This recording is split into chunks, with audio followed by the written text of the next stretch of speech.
Radio Publique Africaine.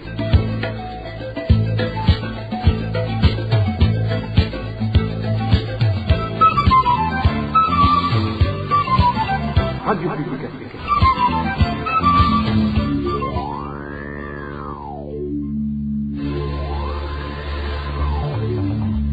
C'est le moment de suivre le journal parlé en français. À la présentation, Inès Gakiza. Lundi 5 février, journée de l'unité nationale, bonne fête de l'unité à vous tous Burundais qui ont choisi de suivre le journal de la RPA. Le sommaire pour commencer. Le CNDD-FDD exige l'apprentissage de son idéologie dans les écoles en commune Matongo. Les enseignants doivent aussi apprendre cette idéologie pour pouvoir la transmettre. 33e anniversaire de la charte de l'unité, les avis divergent entre les politiques. Certains affirment que les Burundais sont unis, d'autres que la charte n'a été que l'hypocrisie. Et enfin, dans ce journal, nous reviendrons sur le cas des centaines d'enseignants qui réclament depuis 2 ans le déblocage de leurs annales comme ça a été fait pour les autres. Voilà pour le sommaire. À toutes et à tous, bienvenue.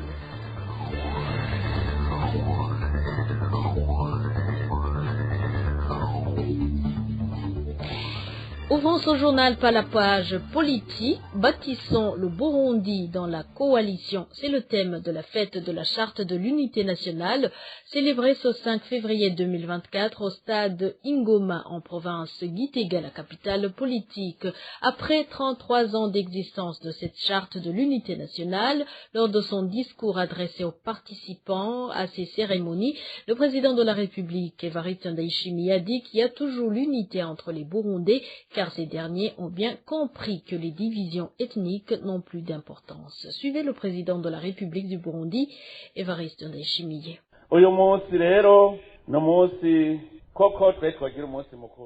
Aujourd'hui, c'est un jour que nous devons célébrer car cette unité existe et elle existe, que personne ne doute. L'unité existe parce que nous avons tous un pays qui est notre patrimoine. Et comme preuve, les Burundais, nous avons compris notre identité, que nous sommes des Burundais. Actuellement, les Burundais ont bien compris que ça ne sert à rien d'être Hutu, Tutsi ou Batwa, et que le plus important, c'est d'être un Burundais, car étant tous unis, nous pouvons atteindre le progrès. C'est pourquoi, dans le thème de ce jour, nous disons de bâtir le pays en étant tous dans la coalition sans que personne ne reste derrière. L'unité existe parce que je ne vois personne qui regarde l'autre avec crainte et méfiance. En concluant son discours, le président Ndayishimiye a appelé tous les Burundais à bien réfléchir sur le contenu de la charte de l'unité nationale pour qu'il n'y ait personne qui va à son encontre, car, a-t-il ajouté, la charte de l'unité est un pacte irrévocable qui engage tous les Burundais. Et ce pacte de l'unité nationale risque de tomber complètement en péril si la question des réfugiés burundais n'est pas résolue et si le pouvoir en place ne cesse pas les exclusions politiques. C'est du moins le point de vue du parti Codebu pour Kefani Bidi, président de ce parti. Les Burundais devraient se souvenir que même si ce pacte n'a pas aidé à grand-chose, elle a quand même été le prélude aux accords d'Arusha de paix et de sécurité. Je vous propose d'écouter Kefani Bidi, président du parti politique Codebu. Le parti Codebu estime que si la question des réfugiés et d'autres conséquences qui sont issues des troubles de 2015 ne trouvent pas de solution durable, et si l'exclusion basée sur l'appartenance politique n'est pas arrêtée, on risque de retourner en arrière en rapport avec l'unité nationale. Rappelons que, malgré que la charte de l'unité nationale n'a pas abouti à de grands résultats à cause des grandes questions qui n'avaient pas été abordées, notamment la question des réfugiés, notamment la question des personnes qui avaient perdu leurs biens, et notamment aussi la question de l'armée qui n'était pas inclusive à l'époque, ainsi que la punition de tous ceux qui avaient commis des crimes de sang à l'époque, ce qui nous a d'ailleurs fait retourner dans une crise fratricide après quelques temps. La Charte de l'unité nationale a été une occasion de dialogue entre les Burundais pour les questions qui les divisaient. Donc, l'unité nationale a été renforcée par les accords d'Arusha pour la paix et la réconciliation au Burundi, par les différents accords de cessez-le-feu signés entre le gouvernement de l'époque et les différents mouvements armés, sans oublier la constitution de 2005 qui était issue de ces accords d'Arusha. Donc, il faut noter donc que c'est le dialogue qui a renforcé l'unité nationale au Burundi. C'est pour cette raison que nous recommandons au gouvernement de mettre en avant le dialogue pour ces questions citées si haut qui pourraient faire retourner le Burundi en arrière en matière de cohésion nationale. Il faudra noter également qu'il n'y a pas de possibilité de développement dans un pays où il n'y a pas d'unité. Donc, on doit privilégier tous les mécanismes qui peuvent renforcer la cohésion nationale pour qu'ensemble nous puissions bâtir notre nation. Et de son côté, le parti MSD estime que le pacte de l'unité nationale n'a servi en rien puisqu'il a été battu sur l'hypocrisie.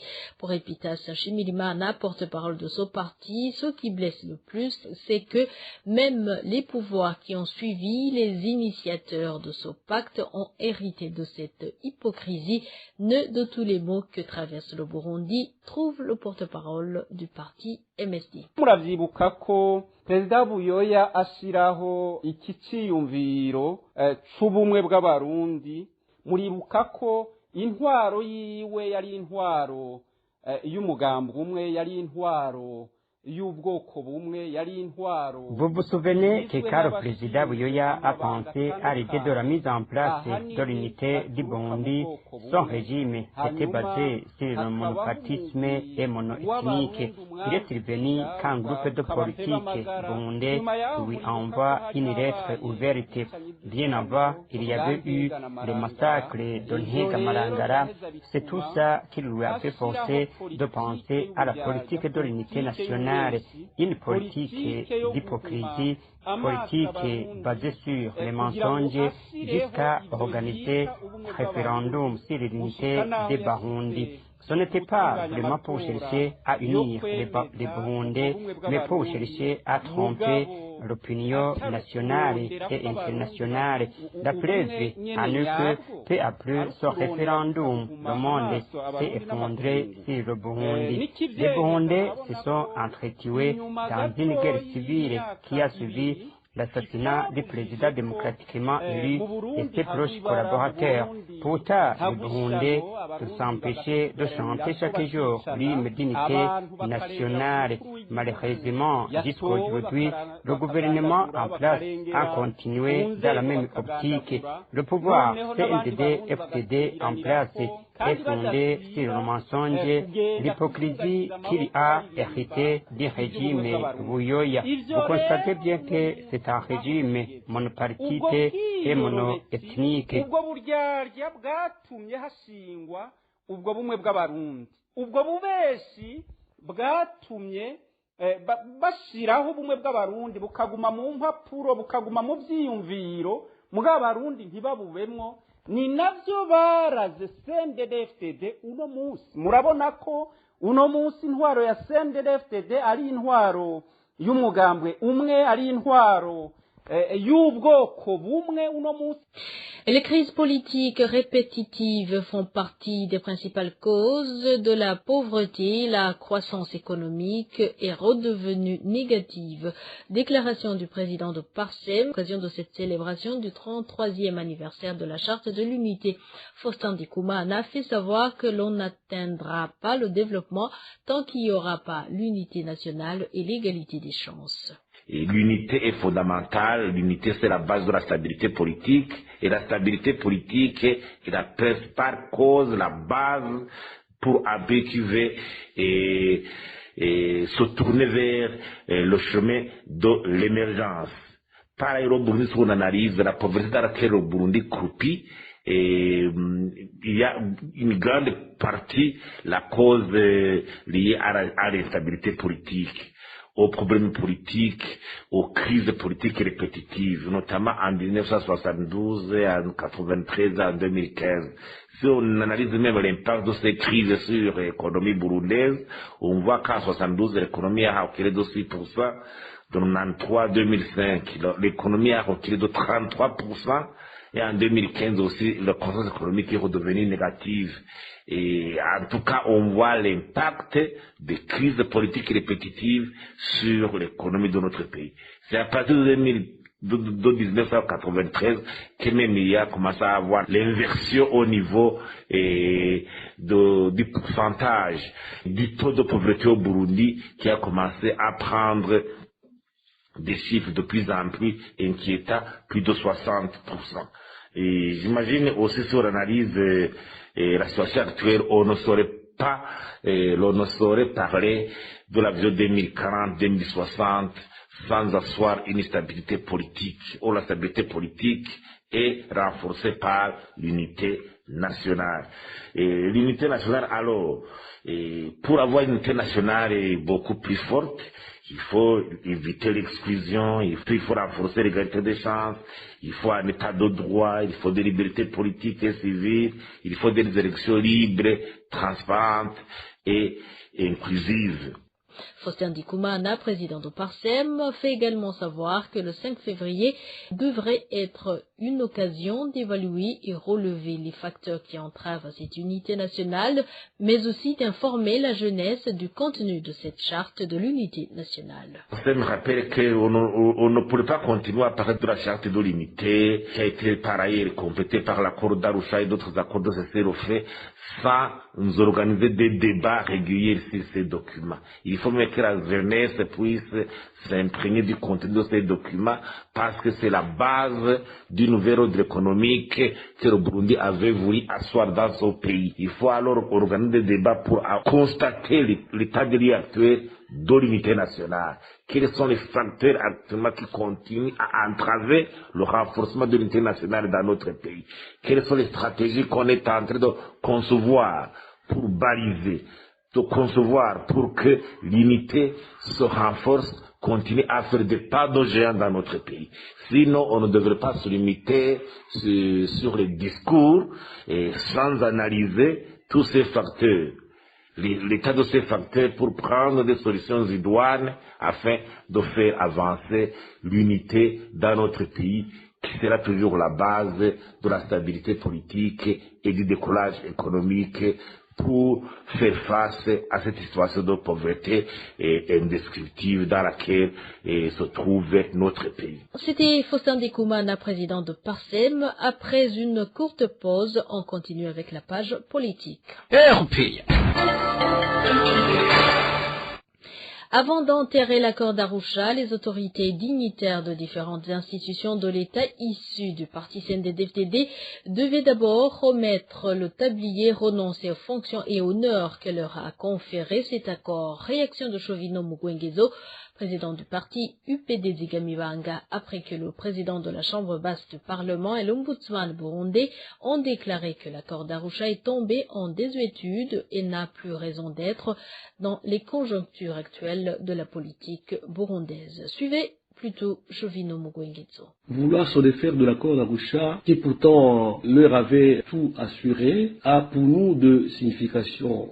Premièrement, c'est que ces gens sont devenus tellement opulents, ils sont devenus tellement riches, qu'ils estiment aujourd'hui que l'accord d'Arusha n'a plus de sens, n'a plus de valeur à leur niveau. Deuxième chose, cela signifie que c'est un système, un pouvoir totalement ingrat par rapport à tout ce qu'ils ont pu bénéficier de l'accord d'Arusha. L'UPD doit rappeler ceci, n'eût été les accords d'Arusha et la constitution qui avait été issue, le CNDD-FDD n'aurait jamais accédé au pouvoir. Et si aujourd'hui, ils estiment que l'accord d'Arusha n'a plus de sens, que l'accord d'Arusha est devenu insipide, ils ne reconnaissent même pas ce que l'accord d'Arusha leur a apporté, eux, en tant que mouvement politico-militaire. Aujourd'hui, s'ils sont généraux, sans aucune expérience, c'est grâce à l'accord d'Arusha. Ils n'avaient aucune formation militaire, ils n'avaient aucune ancienneté militaire, ils n'avaient aucun parcours militaire. Et si aujourd'hui, ils tentent d'enterrer l'accord d'Arusha, eh bien, qu'ils se dégradent d'abord, qu'ils remettent les gars des généraux, qu'ils remettent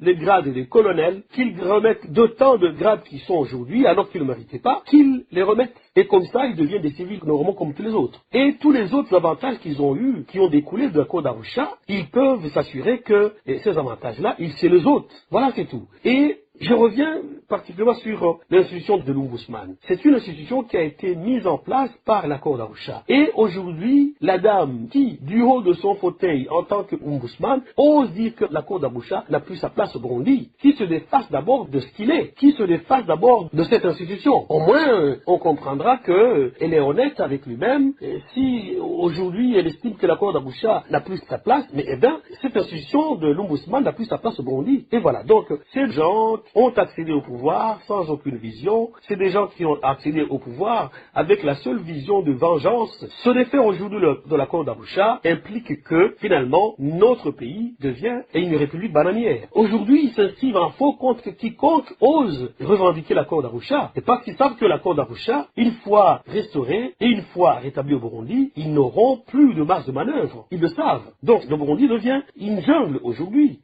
Et parlant toujours politique, recensement des élèves des écoles fondamentales de la direction communale de l'éducation en commune Nega de la province Kirundo, entre autres questions posées aux élèves, leur appartenance politique, les parents s'inquiètent de ce recensement aux fins inconnues. Les détails avec Elvis Niomongere. Ce recensement concerne principalement les élèves de la 7e année jusqu'à 9e année. Il concerne les élèves ayant l'âge de 15 ans et plus.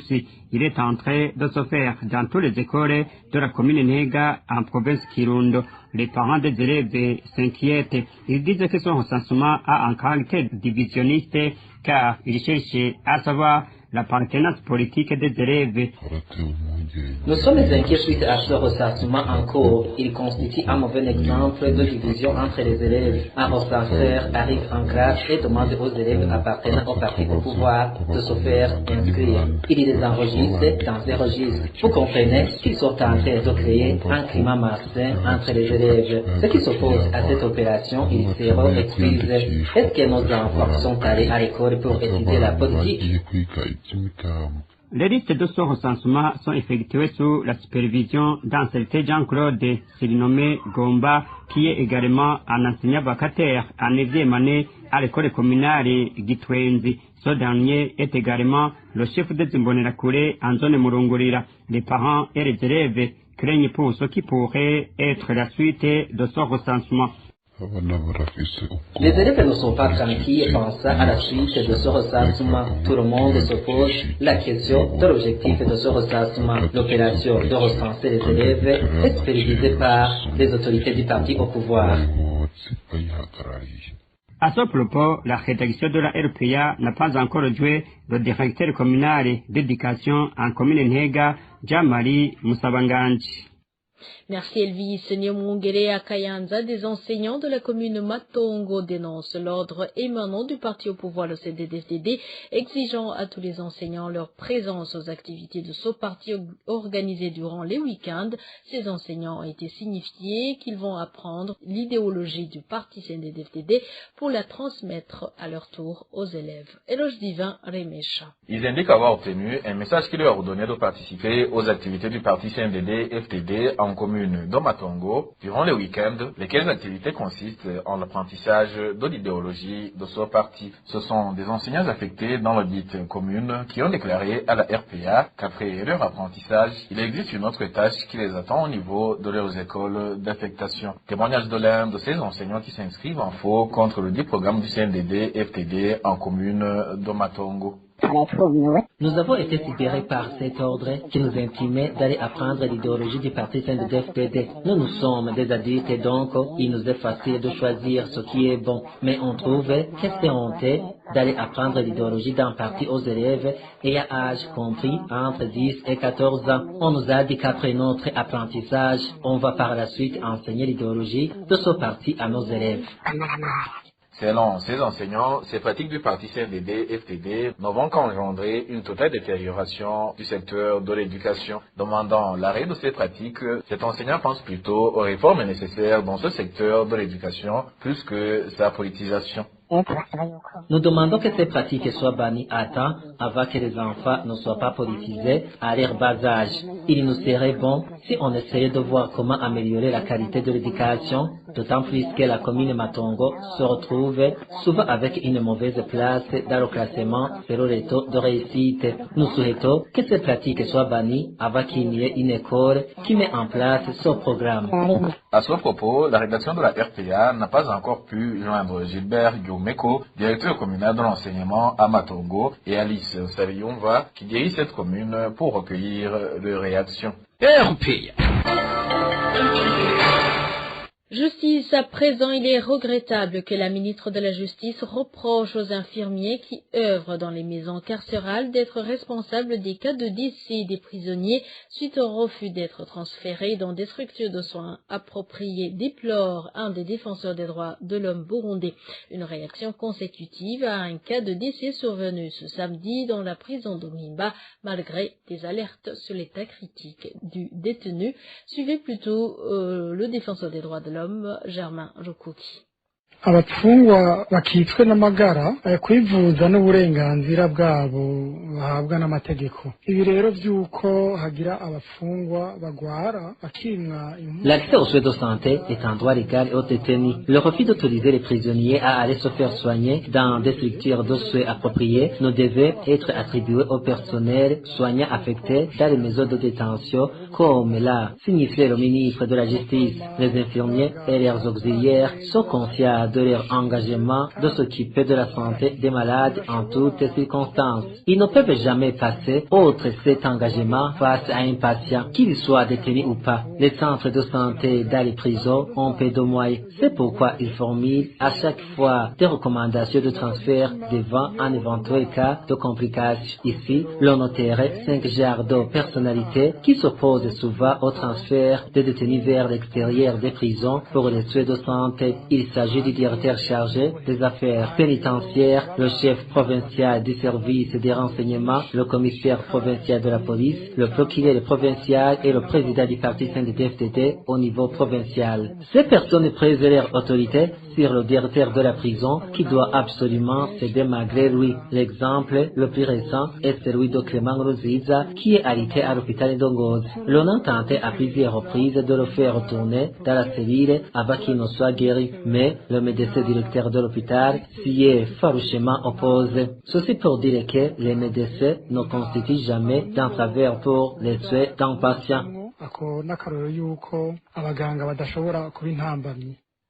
Germain Lukuki relève d'autres exemples relatifs à ce mauvais traitement des détenus, surtout en matière d'accès aux soins de santé.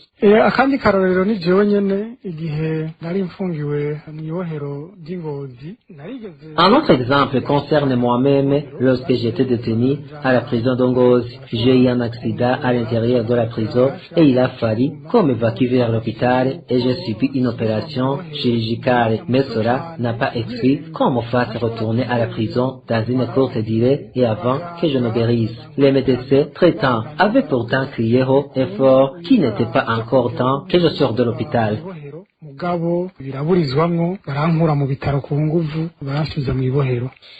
Et la coalition burundaise des défenseurs des droits de l'homme se dit inquiétée par le retard de la prononcée du verdict d'Emilienne Sibomana. Selon la CBDDH, le verdict était initialement prévu pour le 9 décembre de l'année passée, mais il n'a toujours pas été signifié.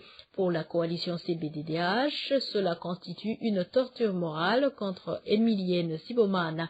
La CBDDH demande qu'elle soit signifiée de son verdict sans délai. Je vous propose d'écouter Bertrand Gendakuliyo, chargé de la communication et du plaidoyer au sein de la coalition au CBDDH. La situation autour de l'affaire de la syndicaliste Emilienne Sibomana suscite une profonde préoccupation au sein de la coalition burundaise des défenseurs des droits de l'homme, car le verdict initialement prévu pour le 9 décembre 2023 n'a pas encore été signifié à l'accusé, plongeant à la famille de Madame Emilienne Sibomana dans une anxiété persistante et soulignant de graves lacunes dans le système judiciaire. Nous disons cela parce que le cas de Emilienne Sibomana a émergé suite à son acte courageux de dénoncer des pratiques obscènes perpétrées par son directeur au lycée Christ Roi de Mushasha à Gitega.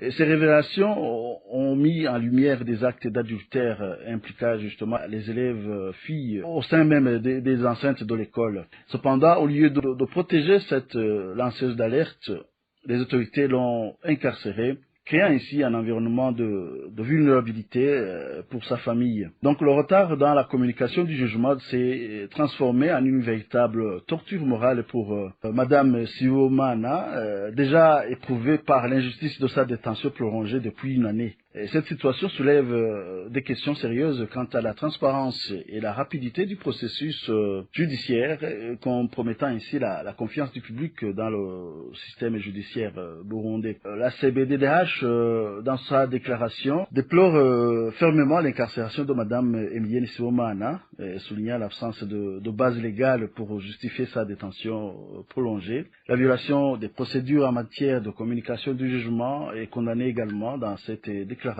Et la CBDDH insiste sur la nécessité de respecter les droits fondamentaux des prévenus à une procédure régulière et un jugement rapide. Les recommandations de la CBDDH incluent la libération immédiate de Madame Emilienne Sibomana, des mesures immédiates pour communiquer le verdict et des investigations approfondies pour identifier les raisons de ce retard inacceptable. Enfin, justement, à cette situation que je dirais critique, la CBDDH appelle l'opinion publique nationale et internationale à se mobiliser pour soutenir la protection des droits fondamentaux de Madame Emilienne Sibomana et à demander justice pour toutes les victimes de violations des droits de l'homme au Burundi.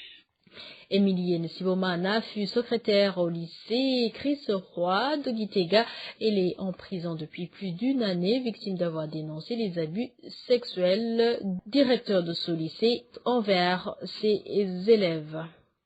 Dernier dossier de ce journal, près de 400 enseignants de différents coins du pays continuent de réclamer leurs annales qu'ils auraient dû toucher il y a de cela presque 2 ans. C'est au moment où les différentes autorités en charge de cette question ne cessent de leur faire des promesses, lesquelles ne sont jamais tenues. Josiane Mouzaneza. Le nombre total des fonctionnaires réclamant le déblocage de leur salaire est estimé à un peu moins de 1700. Tout ce monde semble être dépassé car il se voit chaque fois trimballer d'un ministère à l'autre sans jamais obtenir gain de cause. C'est le cas de cette dame qui s'est déchargée auprès du président Évariste Ndayishimiye lors d'une descente effectuée dans la deuxième moitié du mois de janvier dernier en province Cankuzo. Le 8 août 2022, tous les autres fonctionnaires ont vu leur carrière débloquée et ont obtenu toutes leurs annales. À l'époque, le responsable du service de traitement des carrières, Madame Marie-Rosette Nizigimana, nous a tranquillisés, arguant que nous allions être bientôt régularisés, que ce n'était qu'un problème technique dû aux machines qui ont sauté certains noms. Et jusqu'aujourd'hui, nous ne savons pas où ils en sont. Imaginez-vous que je suis considéré comme un nouveau recrue alors que je suis en fonction depuis 14 ans. Quand on se rend au ministère de la fonction publique, plus précisément dans le bureau chargé du traitement des carrières, on est mal accueilli, on nous insulte beaucoup, de façon qu'on ne sache plus à quel sein nous vouer. On nous balade de bureau en bureau et on finit par rentrer bredouille. Comme réponse, le numéro 1 burundais a appelé les ministres à faire correctement leur travail et a même donné un ultimatum d'1 semaine pour que cette question soit résolue et clôturée une fois pour toutes. Lors de vos remises et reprises, essayez de faire des rapports complets sur les affaires en suspens et faites-les parvenir à vos successeurs afin que ces derniers ne reprennent pas les dossiers à zéro. Alors, je donne 1 semaine au ministre de la fonction publique pour écouler cette affaire. Monsieur le ministre, mets-toi à l'œuvre, s'il le faut, 24 heures sur 24. Et ce serait vraiment bien si tu pouvais terminer cela en seulement 3 jours. Donne des injonctions à tes subalternes. S'ils n'honorent pas ces délais, qu'ils soient renvoyés. L'actuel ministre de la fonction publique n'a pas tardé à faire une sortie médiatique. Vénuste Muyabaga a promis de régulariser 80% de ses fonctionnaires, et ce, à la fin du même mois de janvier. Le ministère de la fonction publique a fait un recensement pour connaître l'effectif total des fonctionnaires n'ayant pas bénéficié de leurs annales. On a découvert qu'ils étaient au nombre de 1629. Plus de 80% d'entre eux, leurs dossiers ont été clôturés et ils vont commencer à recevoir leur dû à partir de la fin de ce mois de janvier. Nous profitons de cette occasion pour annoncer que pour les 20% restants, leurs dossiers seront clôturés à la fin de ce mois de février 2024. Aurait-il réfléchi sur la faisabilité de l'affaire ou a-t-il tout simplement agi pour satisfaire le président de la République? Une chose est sûre, la colère gronde au sein de ces fonctionnaires qui se sont encore une fois fait avoir. Un des 400 enseignants lésés qui s'est confié à la RPA exige qu'on leur dise la vérité sur où se situe le blocage au lieu de toujours les bercer d'illusions. Ceux pour qui leurs salaires sont domiciliés à la poste ont reçu des notifications de fin du mois, mais malheureusement, ils n'ont pas été régularisés. Et si j'essaie de comparer les personnes qui crient à l'injustice, je peux certifier qu'ils n'ont même pas régularisé 5% des fonctionnaires avec la fin de ce mois de janvier. Ce 2 poids 2 mesures nous attriste beaucoup, car ça fait 20 mois qu'on attend ces annales pour dire qu'ils ne font que nous mentir. C'est pour cela que nous sommes en train de confectionner une liste de tous les enseignants lésés et nous allons la soumettre au président Évariste Ndayishimiye dans l'espoir qu'il puisse nous rétablir dans nos droits. Rappelons que Deoru Sengwamihigo, ancien ministre de la fonction publique, avait déclaré que ce retard était dû au dossier abîmé par les eaux des pluies et d'autres perdus, ce qui allait prendre beaucoup de temps pour les reconstituer, vu que les plantons à qui cette tâche a été confiée ne savent ni lire ni écrire. Merci Josiane Mouzaned, c'est pas ton reportage que nous mettons point final à ce journal. Merci à vous tous qui nous avez prêté une oreille attentive. Au micro, vous étiez avec Inès Gakiza. Excellent moment chez vous.